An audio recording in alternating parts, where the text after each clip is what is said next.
1992년 중국 후난성에 위치한 어느 작은 마을에 의문의 여자 시체가 발견되었습니다. 처음 발견한 이는 저녁 먹고 산책 중이던 어느 노부부였습니다.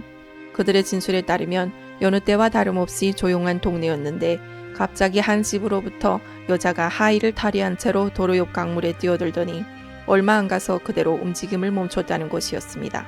현장으로 출동한 중국 공안은 말이 안 되는 진술에 약간 의심이 들었지만 너무 진정성 있는 그의 진술에 게다가 딱히 의심할 만한 증거도 없는 터라 노부부를 그대로 돌려보냈습니다.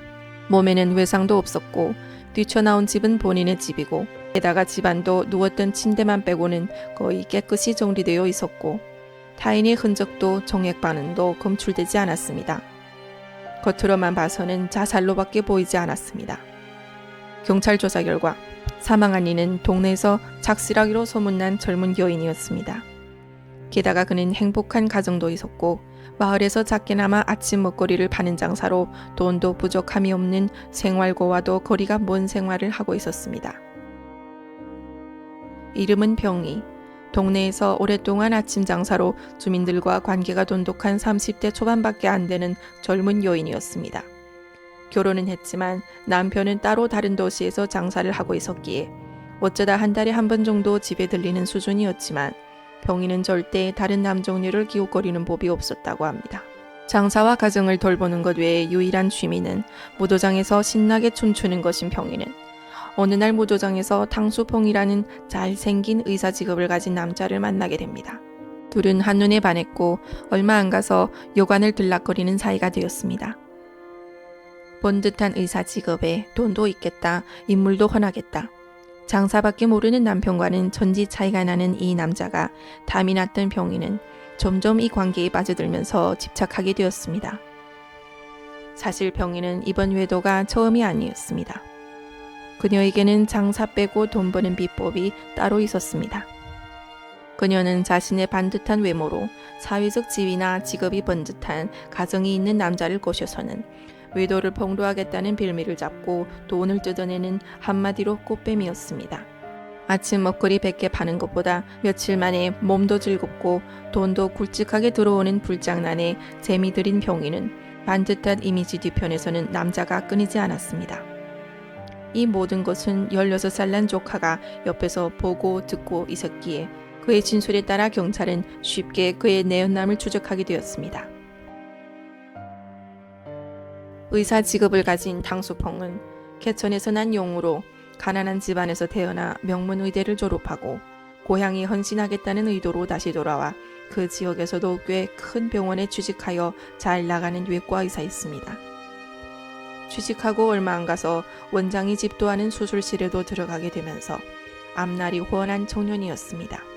얼마 안 가서 예쁜 아내도 만났고 이렇게만 가면 부러울 것 없는 행복한 생활을 할 수 있었을 텐데 아내가 임신을 하면서 잠자리를 자주 가지지 못하게 되자 다른 여자들을 기웃거리게 되었습니다. 그러다 병희를 만나면서 그의 삶은 달라지기 시작합니다. 그녀와 엮이면서 처음은 좋았지만 점점 집착이 심해지는 병희한테 지쳐가게 되었습니다. 견디다 못한 탕수퐁은 이별을 선포하였고 영원할 것만 같은 그의 사랑이 식어지자 화가 난 병희는 그동안 본인을 만나 즐거웠던 건 보상해주고 가야 한다면서 중국 돈 100만 원, 하나 약 1억 8천을 요구했습니다. 의사라고 하지만 작은 도시 의사 월급으로 그 큰 돈을 마련할 수 없었던 탕수퐁은 여기저기 돈을 꾸고 환자들한테도 뒷돈을 받아가면서 겨우 1억을 모아 병희한테 건넸습니다. 그렇게 잠잠해지는 듯 했지만 병희는 또다시 탕수퐁에게 집착하면서 상황은 다시 예전으로 돌아갔습니다.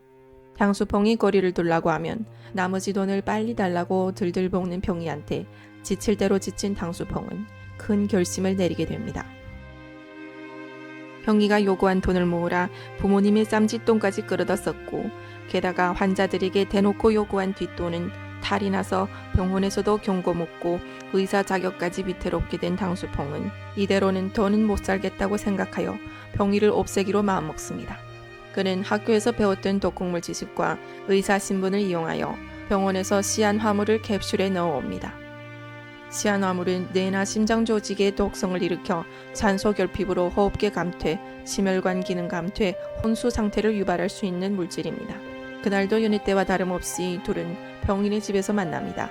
저녁 식사를 끝내고 밤이 되자 평소와는 다른 당수펑이 적극적인 대시에 병인은 살짝 놀랐지만 나쁘지만은 않았습니다.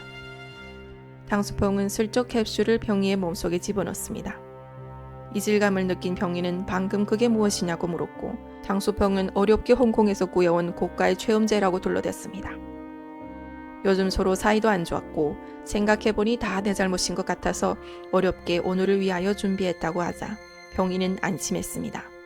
그런데 얼마 안 가서 하체에 뜨거운 열기가 느껴지고 느낌이 이상하다고 하는 병이를 당수펑은 약효가 올라오느라 그런 거라고 잠깐 참으라고 다독입니다.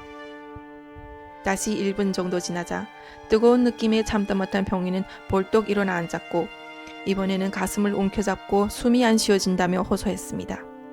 그러더니 급한 대로 약을 씻어버려야겠다며 집 앞 강물에 뛰어들어 얼마 안 가 즉사하고 맙니다.